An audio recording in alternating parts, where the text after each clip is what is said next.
අද පාඩම එතකොට මොකද්ද? කෝණ නේද?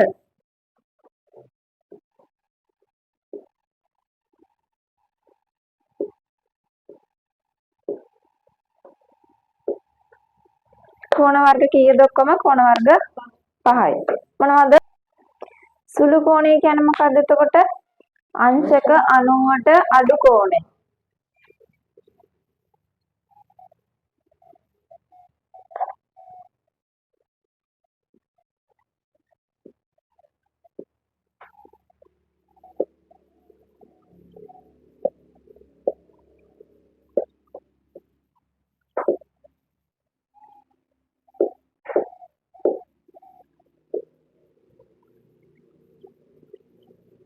ඍජු කෝණය කියන්නේ අංශක 90 කෝණය.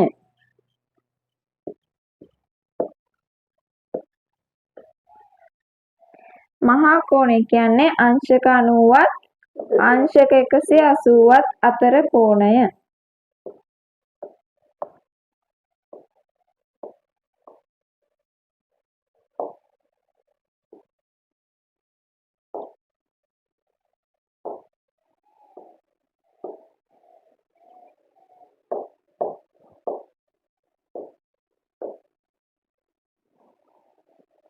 සරල කෝණය කියන්නේ මොකද? අංශක 180 කෝණය.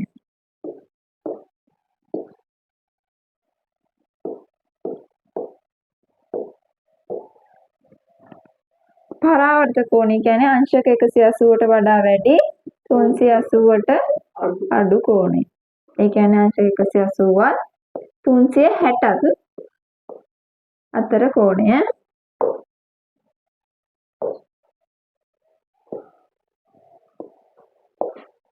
කීයද? 180ත් 360ත් අතර. හරිද?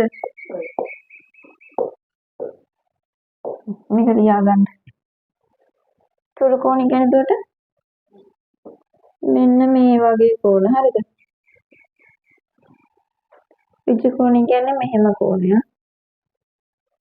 මහා කෝණය කියන්නේ පොඩියට අඳගන්න චුට්ටක් ළඟින්.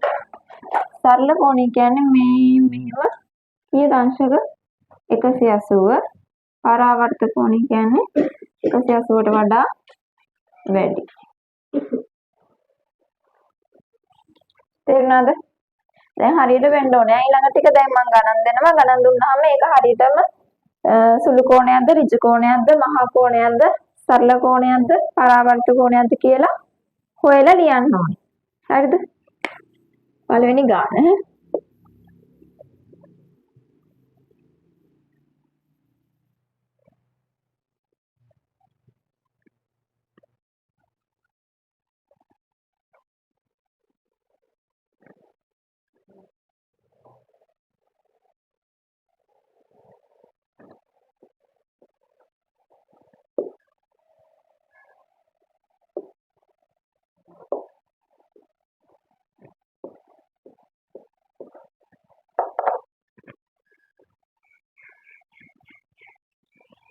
හරි.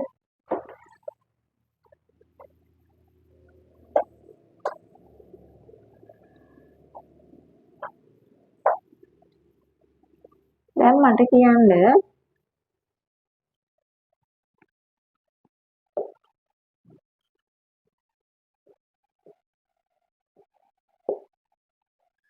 කෝණ ලකුණු කොහොමද දාන්නේ? මෙහෙමනේ. දැන් මට කියන්න AOB මොන කෝණයක්ද? සුළු කෝණය. ඊට පස්සේ AOC මොන කෝණයක්ද? සුළු කෝණය. AOD මොන කෝණයක්ද? AOE මොන කෝණයක්ද? සරල කෝණය. EOD මොන කෝණයක්ද? EOD. EOB මොන කෝණයක්ද? දැන් මේක ඇඳගෙන මේ ටික උත්තරේ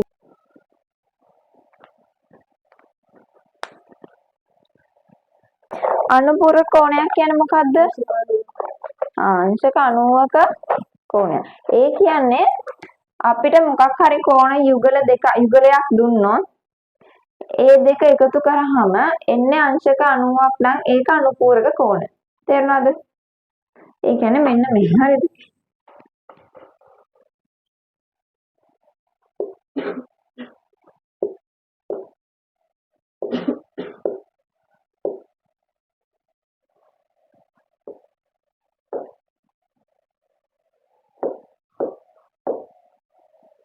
අනුපූරක කෝණ. දැන් අපිට දීලා තියෙනවා අංශක 60 කෝණයක්. හරිද මේක? ආයේ මෙන්න මේක අංශක 30 කෝණයක්. නෑ. මේ කෝණේ එකතු කරාම අංශක 90ක් එනවා නම් ඒක අනුපූරක කෝණ. හරි එනව නේද? අංශක 60ට මේ යහ පැත්තේ කෝණේ අංශක 30 එකතු කරාම කීයද? අංශක 90. එතකොට මේ කෝණ යුගලය මොකද්ද? අනුපූරක කෝණ. හරිද? එතකොට මෙහෙම එකක් දීලා තියෙනවා.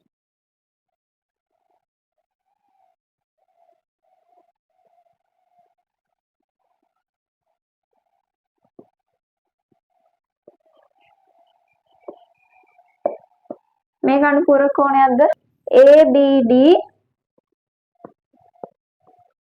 ABD කෝණයට අපි එකතු කරනවා DBC කෝණය නේද? එතකොට මොකද්ද කියන්නේ මෙතන අංශක 90යිනේ. අංශක 90යිලු.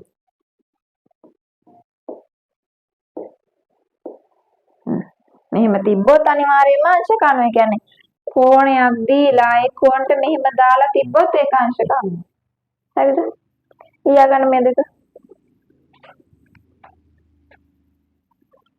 මොකද්ද කෝණ යුගලයක IK කියන්නේ කෝණ යුගලයක එකතුව අංශක 90ක් වන්නේ නම් එම කෝණ යුගලය අනුපූරක කෝණ වෙයි. අංශක 30ක කෝණයක් අනුපූරක කෝණයක් හදන්න අපි ඒකට තව කීයක් එකතු කරන්න ඕනේද? එතකොට අංශක 90 හැදෙනවනේ. එතකොට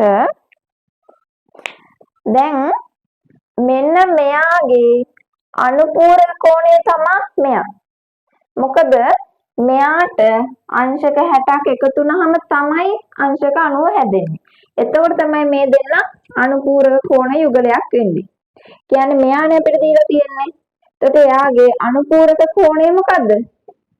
අංශක 30 කෝණයට අනුපූරක කෝණය තමයි අංශක 60 කෝණය.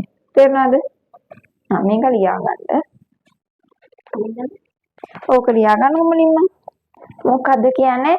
IK අංශක 90ක් වීම සඳහා අපිට දීලා තියෙන කෝණයට එකතු කරන්න ඕනේ අනිකුත් සුළු කෝණය. අපි කියනවා අපිට දීපු කෝණයේ අනුපූරක කෝණය කියලා. තේරුණාද? ඒ කියන්නේ මේක තමයි අපිට දීලා තියෙන කෝණය. ඒකට අපි අංශක 60ක් එකතු කරාම අංශක 90 හැදෙනවා. ඒතර මේක දීලා තියෙන කෝණ නම් මෙයාගේ අනුපූරක කෝණය තමයි මෙයා. හරිද? පරිපූරක කෝණ කියන්නේ මොකද්ද? අංශක 180ක් වෙන්න ඕනේ. නේද? එතකොට අපිට මොකක් හරි කෝණ යුගලයක් දීලා තියෙනවා. ඒ කෝණ යුගලයේ අගයන් දෙක එකතු කරාම ඒ කියන්නේ විශාලත්වයන් දෙක එකතු කරාම අංශක 180ට සමාන වෙන්න ඕනේ. හරිද? එතකොට මෙන්න මෙහෙම.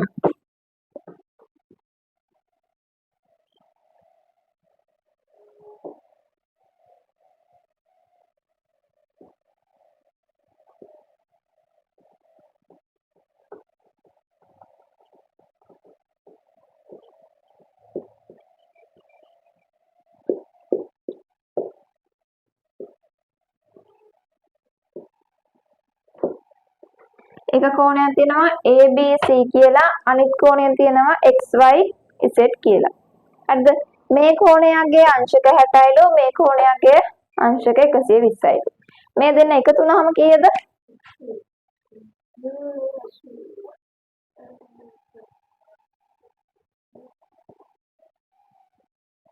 අංශක 180යි නේද? එතකොට මේ කෝණ දෙක මොකද්ද? පරිපූරක කෝණ. මේ කෝණ යුගලෙ මොකද්ද? පරිපූරක කෝණ. ලියගන්නකො. ඒත් අපිට ඔක මෙහෙම ලියන්න පුළුවන් නේ. කෝණ දෙක දාලා ලියන්න පුළුවන් මේ. ABC කෝණය x y z කෝණය සමානයි එකතු වුනහම අංශක 180යි. හරිද? අනිවාර්යෙන් මේ කෝණය ලියද්දි මැදට එන්නේ මෙන්න මෙතන එක්කෙන කෝණයට අදාළ එක්කෙන. හරිද? කෝණ යුගලයක ඓක්‍ය අංශක 180ක් වන්නේ නම් එම කෝණ යුගලය පරිපූර්ණ කෝණ යුගලයක් වේ. අපිට කෝණ දෙකක් දීලා තියෙනවා. හරිද? කීයද? අංශක 130යිලු. මේක කීයද? අංශක 50යිලු. ටික ලොකුට අරමුනේ. මේක අංශක 130යි මේක 50යි. හරිද? අපිට පරිපූර්ණ කෝණය හැදෙනවනේ මේ දෙන එකතු වුනහම නේද?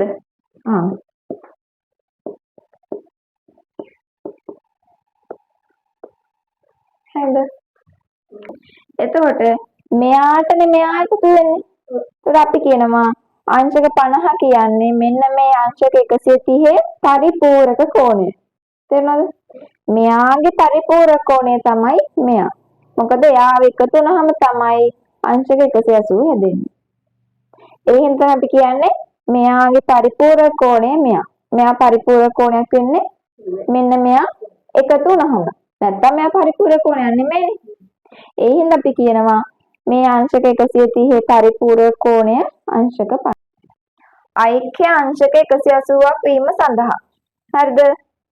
ඓක්‍ය අංශක 180ක් වීම සඳහා දෙන ලද අංශක 180ට වඩා අඩු කෝණයකට කියන්නේ මෙන්න මේ කෝණයට එකතු කළ යුතු කෝණය දෙන ලද කෝණයේ පරිපූරක කෝණය වේ. හරිද? ඓක්‍ය අංශක 180ක් වීම සඳහා දෙන ලද අංශක 180ට වඩා අඩු කෝණයට එකතු කළ යුතු කෝණය මේ දෙන ලද කෝණයේ පරිපූරක කෝණය වේ. දැන් ඔන්න කෝණ වර්ගයක් දීලා තියෙනවා. හරිද? ABC කියන්නේ අංශක 72යි, PQR කියන්නේ අංශක 15යි, XYZ කියන්නේ අංශක 28යි, KLM කියන්නේ අංශක 65යි, BOC අංශක 18යි, MNL අංශක 108යි, DEF අංශක 75යිලු. හරිද? එතකොට මුලින්ම කියනවා අනුපූරක කෝණ යුගල දෙකක් ලියන්න. ඊළඟට කියනවා පරිපූරක කෝණ යුගල දෙකක් ලියන්න. කොහොමද කරන්නේ? අනුපූරක කෝණ කියන්නේ කෝණ දෙකක් එකතු වුනහම අංශක 90ක් හැදෙන්න ඕනේ. පරිපූරක කෝණ කියන්නේ කෝණ යුගල දෙකක් එකතු වුනහම අංශක 180ක් හැදෙන්න ඕනේ. දැන් ඔයාලට හොයන්න තියෙන්නේ මෙතනින් කෝණ දෙකක් තෝරගෙන ඒ දෙක අංශක 90 වෙනවද අංශක 180 වෙනවද කියලා බලන්න. හදන්න. මුලින් බලන්න ඕනේ අංශක 72 ගන්න. එකපාර හිතන්න බැයි නම් මෙහෙම කරන්න. අංශක 72ට මොකක් හරි කෝණයක් එකතු වුනහම කීයද අංශක 90 වෙන්න ඕනේ. නේද? මේ සූත්‍රය සුදු කරන්න.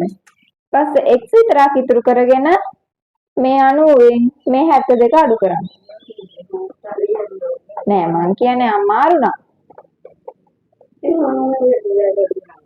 හරි 90 කඩලා කීයද?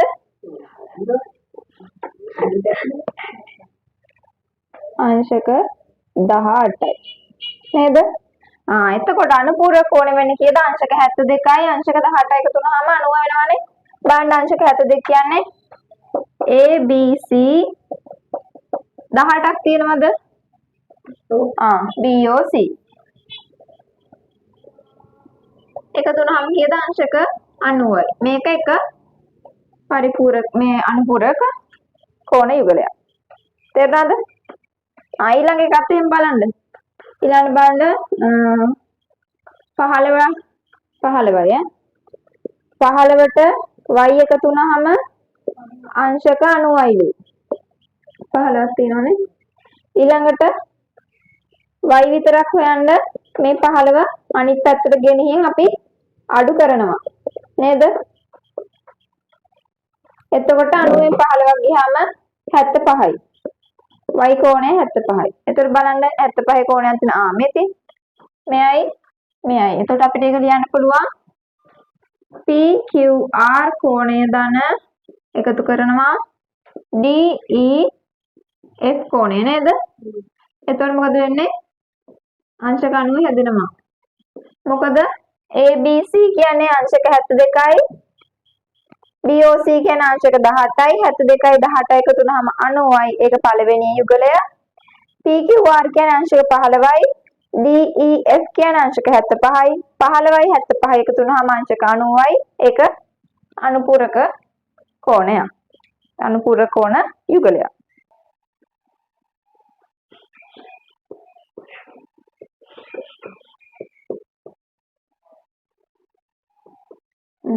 දැන් හද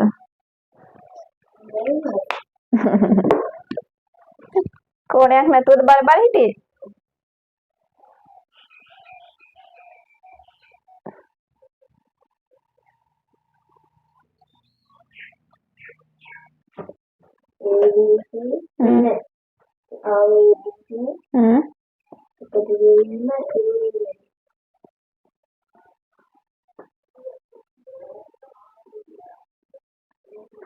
ABC කියද අංශක 72යි MNL අංශක 108යි 72 108 එකතු වුනහම කියද අංශක 180යි නේ. හරි ඊළඟ කෝණය කියන්න කෝණ යුගලය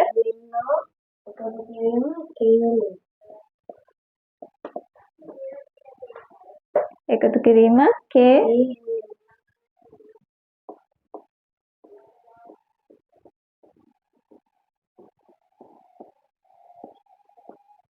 එතකොට MNO 115යි KLN 65 දෙන්න එකතු වුනහම අංශක 180යි. හරි නේද? ඊළඟට බද්ධ කෝණ. බද්ධ කෝණ කියන්නේ මොකද්ද? දන්න විදිහට කියන්න. පොදු බාහුවක් සහ පොදු ශීර්ෂයක් තියෙන්නම ඕනේ. හරිද? පොදු බාහුවක් සහ පොදු ශීර්ෂයක් ඇති පොදු බාහුවෙන් දෙපස පිහිටන කෝණ යුගලයට අපි කියනවා බද්ධ කෝණ යුගලයක් කියලා. ඒ කියන්නේ මොකද්ද? පොදු බාහුවක් වගේම තියෙන්න ඕනේ පොදු ශීර්ෂයක් නේ. මෙතන තමයි ශීර්ෂය.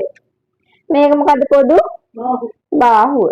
පොදු බාහුවක් වගේම පොදු ශීර්ෂයක් තියෙන කෝණ යුගලයකට අපි කියනවා බද්ධ කෝණ යුගලයක් කියලා. එතකොට මේක එක අගයක්, මේක තව විශාලත්වයක්.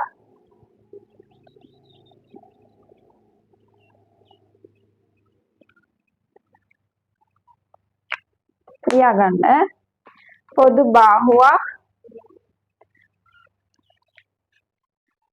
පොදු ශීර්ෂයක් ඇති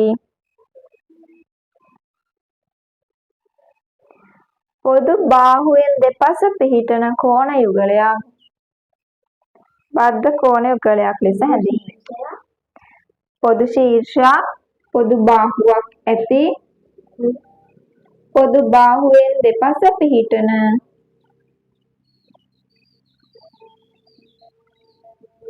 කෝණ යුගලයක් බද්ධ කෝණ යුගලයක් ලෙස හැඳින්වේ.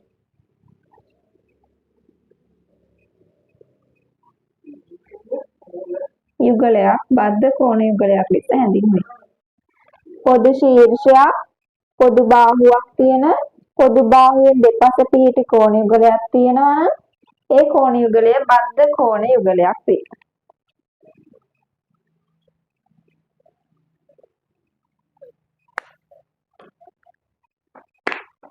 ඔන්න මම අහන එකට උත්තර දෙන්න. මෙන්න මෙහෙම තියෙනවා කෝණ දෙකක්. හරිද?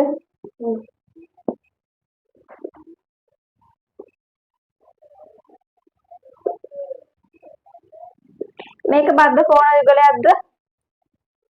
මේක බද්ධ කෝණ යුගලයක්ද?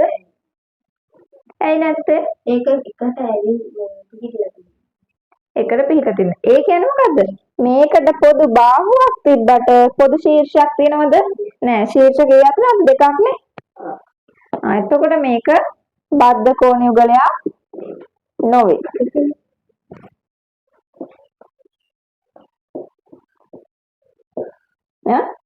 නොවේ. හේතුව මොකද්ද? පොදු බාහුවක් තිබ්බට පොදු ශීර්ෂයක් තියෙනවද නැහැ? ශීර්ෂ දෙකක් තියෙනවා. ඊළඟ එක මේක.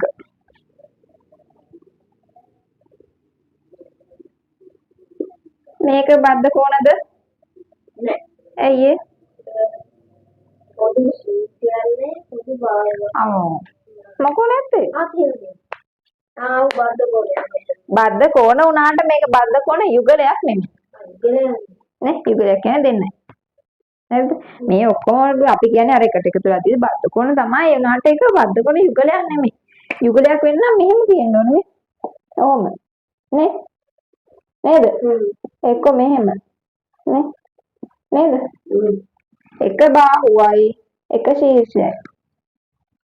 හරිද? ඒතර මේක බද්ධ කොන, මේක බද්ධ කොන, මේව බද්ධ කොන නොවේ. ලියාගන්න. ලියාගන්න.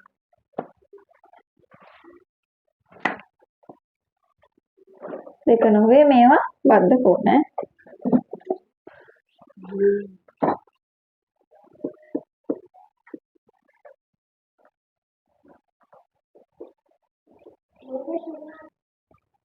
මෙයා 125ලු. මෙයා y p r මෙයා q මෙතන o. මේක බද්ධ කොණයක්ද? බද්ධ කොණය කියලා ඔව්. එක ශීර්ෂයයි එක බාහුවයි. හරිද? එතකොට මේක මෙන්න මේ රේඛා ඛණ්ඩය තුල තමයි එක පිහිටලා තියෙන්නේ. එතකොට මට කියන්න මේ රේඛා ඛණ්ඩයක් සරල රේඛාවක්. මේ කොනේ හොයන්න පුළුවන් බෑයිද? කොහොමද හොයන්නේ? සරල රේඛාව මත තියෙන ඔක්කොම එකතු 180 ඒ කියන්නේ සරල රේඛාව මත පිහිටි කෝණවල එකතුව අංශක 180යි. ඒ 180ෙන් අපි දන්න කෝණ ටික අඩු කරාම අපිට නොදන්න කෝණ එනවද නැද්ද? එනවා. හදන්න බලන්න. මෙන්න මෙහෙම හදන්න. හරිද? ඔන්න බලන්න.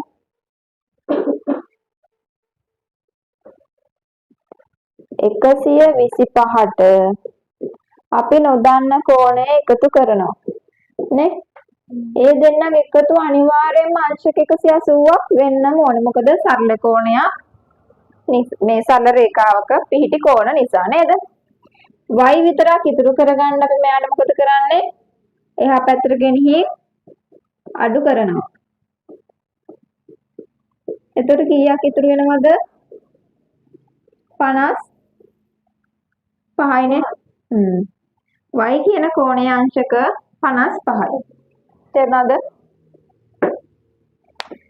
y කියන කෝණය එතකොට අංශක 55යි. මොකද්ද? සරල රේඛා ඛණ්ඩයක් මත පිහිටි කෝණ. මොකද ඒක මේක බද්ධ කෝණයකුත් වෙනවා. හරිද?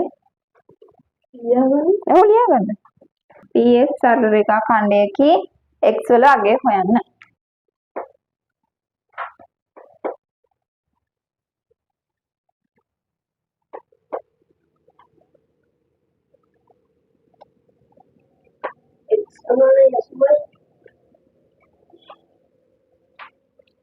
හරිද? ඔව්. x වල අගය PQ කියන්නේ සරල රේඛා ඛණ්ඩයක්. මට x වල අගය හොයලා දෙන්න. මේක හදන්නේ අංශක 45 ධන අංශක 55 ධන අංශක 80 සමාන. x සමානයි අංශක 180යි. 45යි 55 එකතු වුනහම අංශක 100යි. එයාට x එකතු වුනහම අංශක 180යි. සමාන කිරීම කෙලින් එන්න ඕනේ.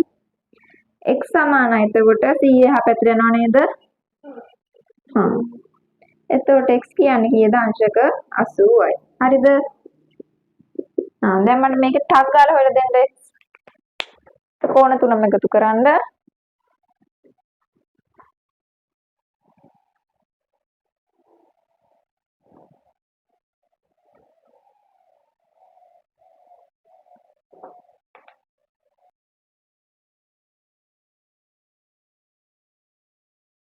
110යි 70යි 55යි 125යි එකතු වුණාම කීයද? 300යි. අංශක 360ක් විය යුතුමයි. ලක්ෂ කොට පිටි කෝණ එතකොට මේ ටික එකතු වුණාම අංශක 360 සමාන වෙන්න ඕනේ. ලක්ෂ කොට පිටි කෝණ වල එකතුව අංශක 360යි. බලමු. 2යි x ධන 40 ධන 60 ඊට පස්සේ 125 ධන x සමානයි 360 වෙන්නම ඕනේ. හරිද? 40යි 60යි එකතු වුණාම 100යි 100යි 125යි එකතු වුණාම 225යි. මෙන්න මේ x උයි මෙන්න මේ 2x එකතු වුණාම කීයද? 3යි x නේ. එයා සමාන වෙනවා 360ට. පස්සේ 3යි x විතරක් ඉතුරු කරගන්න මේ 225 මේ පැත්තට ගෙනිහින් අඩු කරනවා.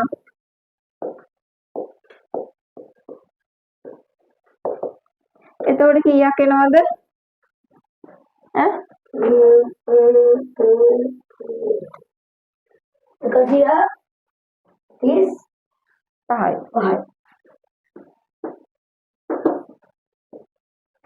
සද්ද කරන්න එපා.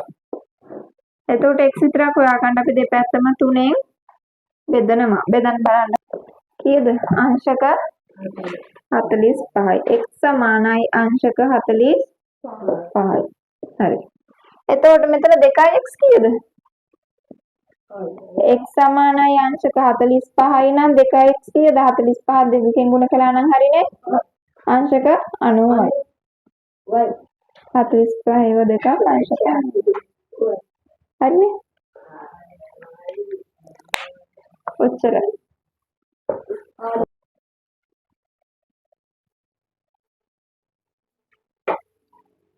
ප්‍රතිමුඛ කෝණ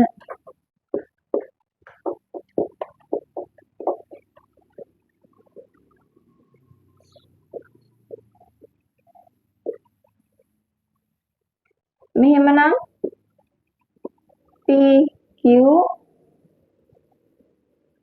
RS මෙහෙම තිබ්බොත් ප්‍රතිමුඛ කෝණ කියන්නේ මෙන්න මෙයාට ඉස්සරහින් තියෙන කෝණය. අනිත් කෝණය විතර තමයි මෙයාට ඉස්සරහින් තියෙන කෝණය. හරිද? එතකොට P මෙතන O මේ ශීර්ෂය O. එතකොට POR සමාන වෙනවා SOQ ට. POR සමාන වෙනවා SOQ ට. මේ පැත්තේදී ROQ සමාන වෙනවා POS ට. මොකද්ද මේ කෝණ? මූණට මූණ බලන් ඉන්න කෝණ. මූණට මූණ බලන් ඉන්න කෝණවල අගයන් සමානයි. දැන් මෙතන අංශක 60 නම් තිබ්බේ මෙයාත් 60යි නේ. මෙයා 120යි නම් මෙයා 120යි. එහෙම තමයි ප්‍රතිමුඛ කෝණ. ඒවා 360 තමයි මෙහෙම තිබ්බොත්. අනිවාර්යෙන් ප්‍රතිමුඛ කෝණයක් අහනවා නම් මෙයා දෙයි. හරිද? නැත්තම් මෙහෙම කෝණ හොයලා x හොයාගෙන අර මෙහෙම දීලා x විතරක් දුන්නාම ඔව් x හොයලා සමහරට මෙහෙම මේ ප්‍රතිමුඛ කෝණ වල ගණන් ලියන්නත් දෙයි. හරිද? තේරුණාද? එහෙමත් දෙන්න පුළුවන්. කණ එක විදියට දෙන්න. එතකොට කළුව කල්පනා කරලා හදන්න ඕනේ මොකක්ද අහන්නේ. ප්‍රතිමුඛ කෝණය ඇහුවොත් මොන බලන ඉන්න කෝණ සමානයි. හරිද? ඊයකට ටක් ගාලිය නෑ නේ තව නෑ 11ක් නෑ.